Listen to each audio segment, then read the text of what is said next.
Hey, my name is Scotty, and in this tutorial I'm going to show you my simple technique of sketching food, whether in a restaurant or from a photo. We're going to be doing 6 sketches today where I'll show you how my technique works on a variety of different foods. And just an overview of my technique, I use dots to measure.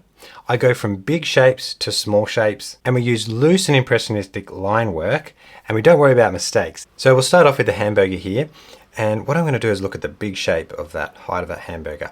And I can compare with my fingers. So I use my fingers on the photo here on the iPad in front of me, and I can turn the height and compare it to the width. The height is slightly more than the width. So we'll start off with 2 dots on the page, and you can set this any height you like. And then between those 2 dots, we can put another dot right in the middle.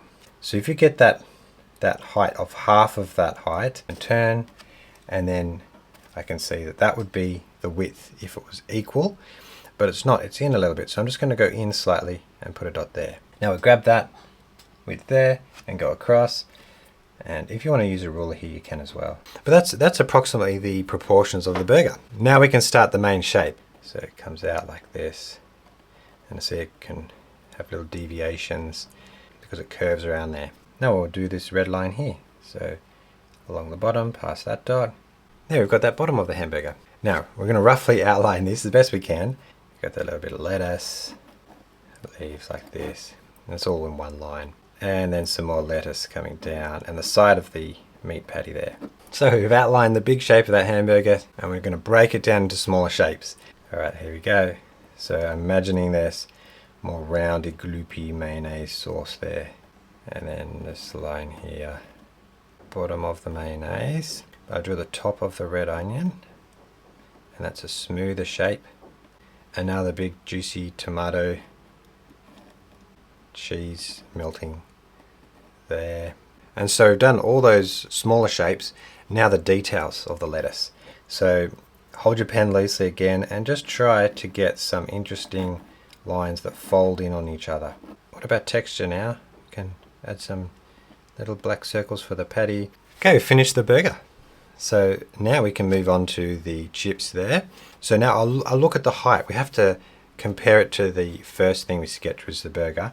A dot here for the bottom, that's lying up there. And then the height, we can just compare it to the burger.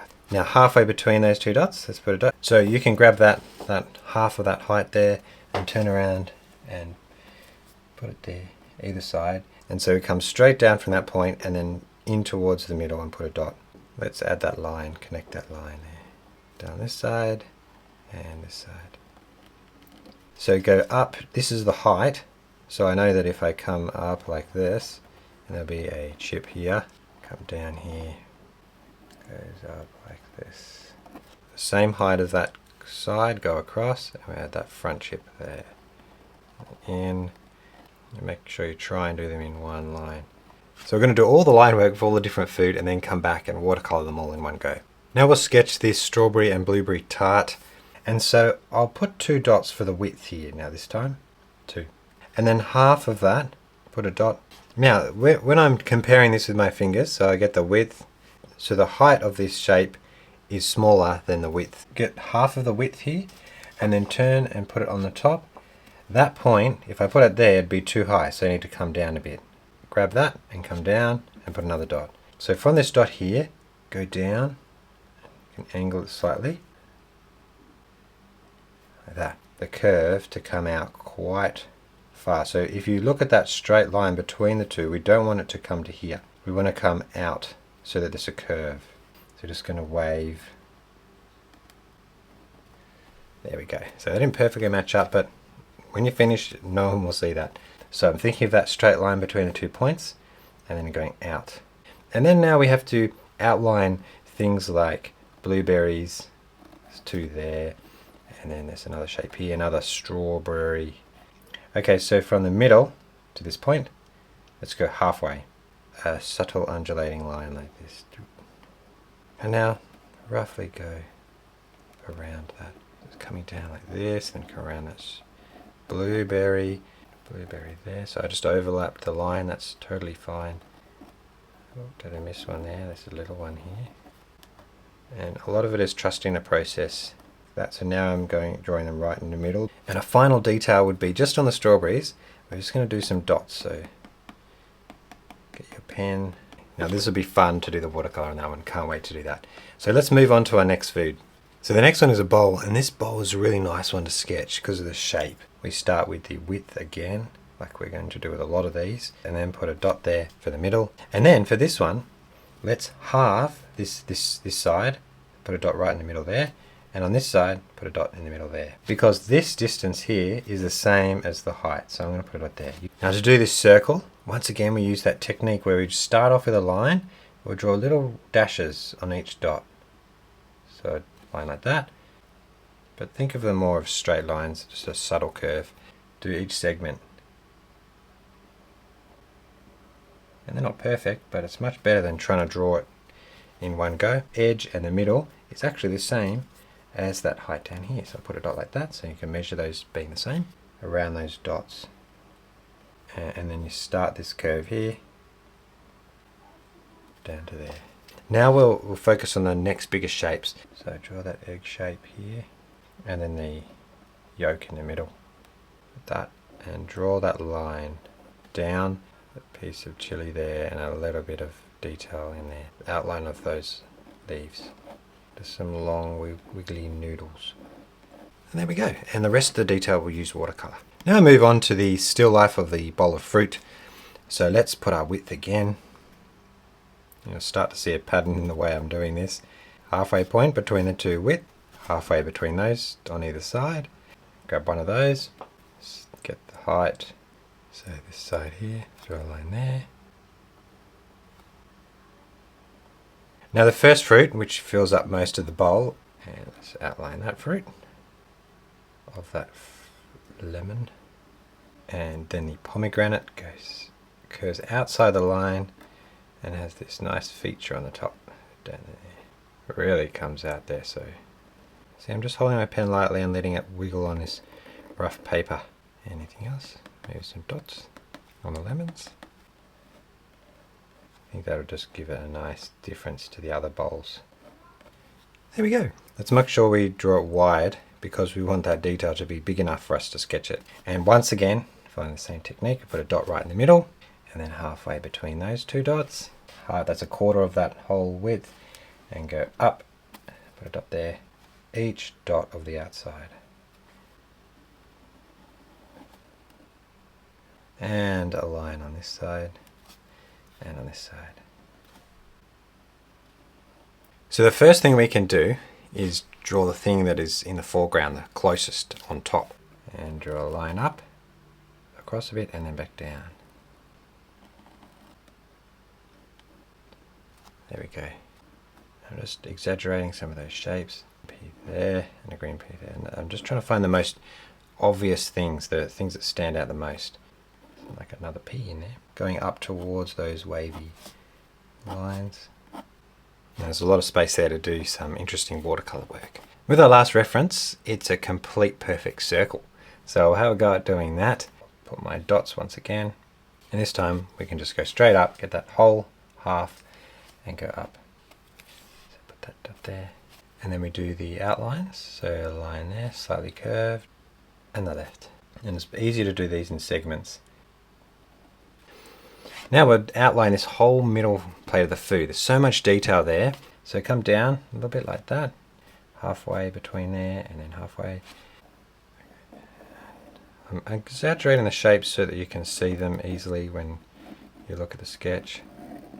Now the most prominent thing that's on the top closest to us is those leaves there. Veins of the leaves. Now all these things, all the other pieces. So this red section, we want that to stand out, so make sure I get that big enough. Another square piece of meat. So what I'm going to do with the noodles is draw lots of long windy lines like that. Alright, nice. Now we can do some watercolor. So I'll be using a lot of colors over the whole sketch. So I'll do a bit of red here and a bit of red here, and I'll mix it up. So we'll start again with the burger. So for that, for the bun, yellow ochre, and then we'll be moving a bit to some burnt sienna. And I can see there's a highlight, so I can leave a gap just there. So I'm bringing that across. nice orange color. Some of those shapes there, once again leaving white between them. Can actually do a similar thing on the pastry here. So there's a yellow ochre at the top. We get that burnt sienna again, that's burnt orange color, and add to the bottom. Go around. It's nice how it's the same with the burger. You got almost like a bit of lighting for free. Now since we've got that yellow, I have some here for the yolk. Coming across, and we're painting lemons with lemon yellow. Purple lake is almost exactly the right color for our red onions. Do a line, beautiful purple line. And then the red we're going to use is the cadmium red. And I'm leaving a gap so I don't go into the purple. Take a bit out there, it's too much. And across this way. And there you go, chili pieces there. So I'm trying to leave a few little white glints. Now we can move on to the strawberries, and the strawberries are really nice in this alizarin crimson. And this is a bit I really enjoy. We've got the back here. Strawberry there. Okay, so we've got a dark spot here, which is just reflecting the shadows and the light and the environment around it. Burnt umber, and we'll avoid the cheese and the lettuce. And as we come across, add some more Payne's grey into it, and it will come into there. See that change in colour? So I'll start with that viridian green here, going across these leaves, coming down, maybe on this other one. I'm going to start with sap green and paint these leaves here, facing the light. I'm going to add some of the darker green behind. Makes it look a little bit more interesting. My ultramarine, so add in Payne's grey, stroke on each one. Now look back at the reference. I haven't drawn every blueberry, so I'm just going to have to use my colours to paint. The other thing is this bowl here, which is very spectacular. Add more ultramarine into my palette around the outside. See how thin it is compared to the sides. Okay, then I'm going to do another layer here of the cerulean blue. I love that red, so I'm going alizarin crimson again. Okay, like that. So I mean, now I'm actually just wiggling my brush. Now I've let that dry, so we can do a second layer of all the little details. Bit of pop of colour across some of these bits of the chips there, like that. I wanted to make that look like it had those round bits here, so you can add that now as a second layer here. A bit there to show the roundness of the shape. And definitely inside this burger. You can start on the outside and flick it in. I'll start aiming towards the middle. So shadows, I'm going to use Purple Lake as I always do. But as always, if you don't like that colour, you can use any shadow colour you prefer. Is add just a little brush stroke on this side. A little bit on the table here again. In there, where the light's been hidden. A shadow across here, across the back of the bowl. This side, when the light would hit this, so that would be in light, but then behind it would have a shadow. So the light's hitting this edge, making a shadow here, and then underneath the bowl as well.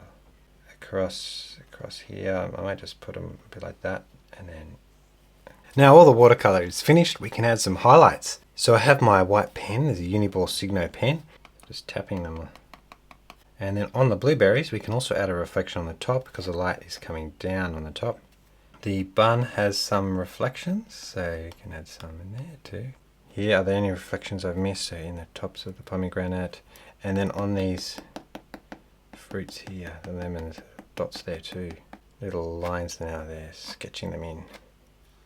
Or reflections. It makes it look juicier because the light's reflecting off the water. So that's how I sketch food in a really loose way using my simple technique. I hope you enjoyed that tutorial. If you like the full version with all the different steps, without the cuts, the references, and some of the templates that I use, that's over on my Patreon membership. So you can check that out there if you like that, and you can join my wonderful warm community there as well. It's really, really great. But otherwise, there's another tutorial here on YouTube you can watch. Thank you so much for joining me, and I'll see you in the next one.